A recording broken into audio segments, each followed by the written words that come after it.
Milky mist. இதுதான். இது மட்டும்தான் பன்னீர்னா ஒன்லி மில்கி மிஸ்ட். மின்னம்பலம் நேர்களுக்கு வணக்கம். இது டிஜிட்டல் திண்ணை.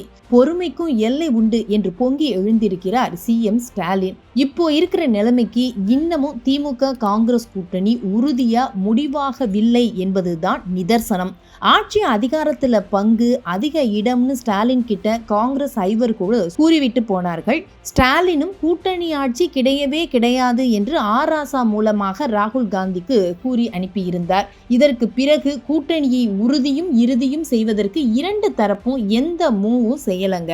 இதை பற்றி திமுக வட்டாரங்களில் பேசினோம். கூட்டணி ஆட்சிதான்னு ராகுல் உறுதியா சொல்றாரு. நம்ம சிஎம்ஓ அதெல்லாம் முடியாதுன்னு தெளிவாகவே ஆராசா மூலமாக ஏற்கனவே சொல்லி அனுப்பிட்டாரு. ராகுல் காந்தியும் இறங்கி வர்ற மாதிரி தெரியல. இதே ராகுல் காந்தியை இந்தியா கூட்டணியுடைய பிரதமர் வேட்பாளர்னு முதல்ல அறிவிச்சதே நம்ம சிஎம் ஸ்டாலின் தான். அதுவும் அன்னைக்கு ராகுல் காந்தியை மற்ற கட்சிகள் எல்லாம் அக்செப்ட் பண்ணிக்காத சூழ்நிலையில பிரதமர் வேட்பாளர்னு துணிச்சலோட அறிவிச்சாரு ஸ்டாலின். கோவையில் 2024 தேர்தல் அப்போ ராகுல் சிஎம் எல்லாம் கலந்துக்கிட்ட மீட்டிங்க்கு வர்றதுக்கு முன்னாடி சிங்காநல்லூர் ஏரியாவில் காரை ஒரு ஓரமாக நிறுத்த சொன்னாரு ராகுல். அதற்கு பிறகு தடுப்பு சுவரையெல்லாம் தாண்டி போய் ஒரு ஸ்வீட் கடையில் என் பிரதர் ஸ்டாலினுக்கு ஸ்வீட் வாங்குறேன்னு சொல்லி வாங்கிட்டு வந்தாரு. 5 கிலோமீட்டருக்கு அதை கையிலேயே பத்திரமா வச்சிருந்தாருங்க.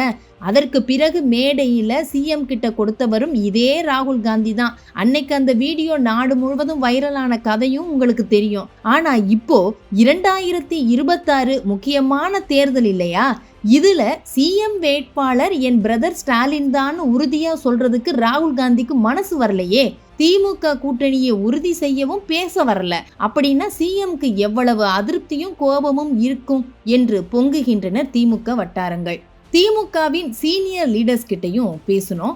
சோனியா காந்தி அம்மையார் தலையிட்டு பேசினாதான் இதுக்கெல்லாம் ஒரு முடிவு வரும் என்று கூறுகிறார்கள். சரி, காங்கிரஸ் தரப்புல என்ன மைண்ட் செட்ல இருக்கிறாங்கன்னு விசாரித்தோம். கூட்டணி பற்றி பொதுவெளியில பேசவே கூடாதுன்னு உத்தரவு போட்டாச்சுன்னு டெல்லியில நடந்த மீட்டிங்க்கு பிறகு கோரஸா எல்லாரும் சொன்னாங்க.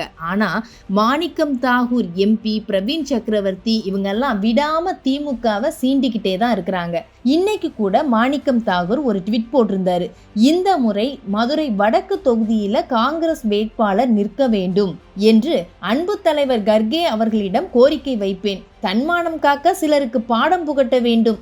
அதிகார திமிருடன் இருந்தால் தோழமை கட்சிகள் அமைதியா இருக்கிற காலம் முடிந்து விட்டது அப்படின்னு ட்வீட் போட்டு பஞ்சாயத்தை கூட்டியிருக்கிறாரு. இதை பற்றி மாணிக்கம் தாகூரிடம் அவரது நண்பர் ஒருவர் கேட்டிருக்கிறார். அதற்கு அதிர்ச்சி தகவல்களை எல்லாம் அடுக்கி வைத்திருக்கிறார் மாணிக்கம் தாகூர். அப்படி என்ன அதிர்ச்சி தகவல் என்று அந்த நண்பரிடமே விசாரித்தோம். இடைவிடாம ட்வீட் போட்டு திமுக கூட்டணியில ஏன் சார் குழப்பம் ஏற்படுத்துறீங்க அப்படின்னு மாணிக்கம் தாகூரிடம் அந்த நண்பர் கேட்டிருக்கிறார். சார், டெல்லி மீட்டிங்க்கு நாங்க எல்லாரும் போனோமே, அங்க என்ன நடந்துச்சுன்னு தெரியாமலேயே எல்லாரும் பேசிட்டு இருக்காங்க சார் என்று கூறியிருக்கிறார். அப்படி என்னதாங்க நடந்தது டெல்லியில? டெல்லி காங்கிரஸ் ஆபீஸ்ல நம்ம ஸ்டேட் காங்கிரஸ் நிர்வாகிகள் கூட ராகுல், கர்கே, கேசி வேணுகோபால், கிரிஷ் சோடங்கர் எல்லாரும் மீட்டிங் ஹாலில் இருக்கிற மாதிரி முதல்ல போட்டோஸ் எடுத்தாங்க. அது முடிஞ்ச உடனேயே ராகுல் காந்தி ரூமுக்கு போயிட்டாரு. அவருக்கு பின்னாடியே கர்கே, கேசி வேணுகோபால், கிரிஷ் சோடங்கரும் போனாங்க. அங்க எங்க எல்லாரையும் கூப்பிட்டு 1-to-1 ஒப்பீனியன் கேட்டாங்க.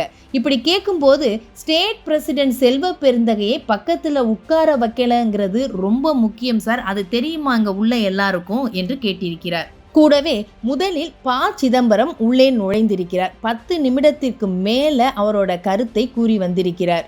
அவருக்கு பின்னாடி சிலர் கட்சி தலைமை என்ன முடிவு எடுக்குதோ அதை ஏற்றுக்கொள்கின்றோம் என்று கூறி வந்திருக்கிறார்கள்.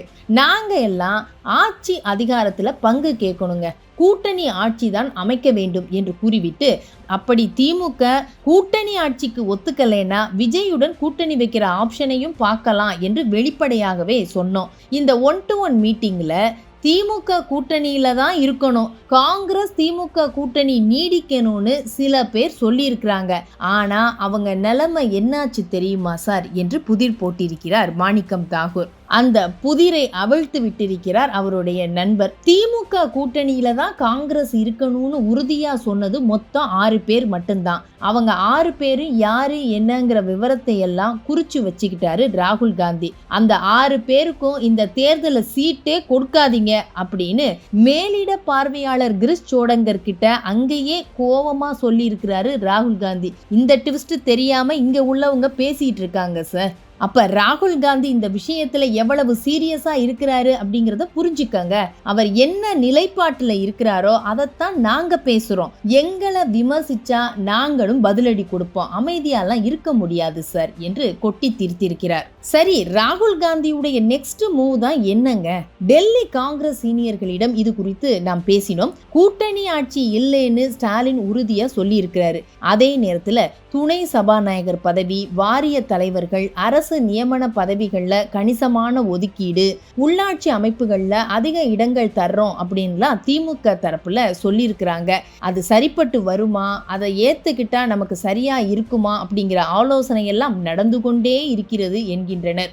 இன்னொரு பக்கம் 100 சீட்டு தர்றோம், துணை முதல்வர் பதவி தர்றோம்னு விஜய் சொல்லி இருக்கிறாரு. அந்த ஆப்ஷனும் எங்க முன்னாடி இருக்குங்க. இதுல என்ன முடிவு செய்யறதுன்னு யோசிக்கிறதுனால தான் எங்க ஸ்டாண்ட் என்னன்னு தெரியாம குழப்பம் இருந்துகிட்டே இருக்கு. இதற்கு ஃபுல் ஸ்டாப்பும் வைக்க முடியல என்று கூறுகிறார்கள். மில்கி மிஸ்ட் இதான், இது மட்டும்தான். பன்னீர்னா only Milky Mist. மின்னம்பலம்.com தமிழின் முதல் மொபைல் பத்திரிகை.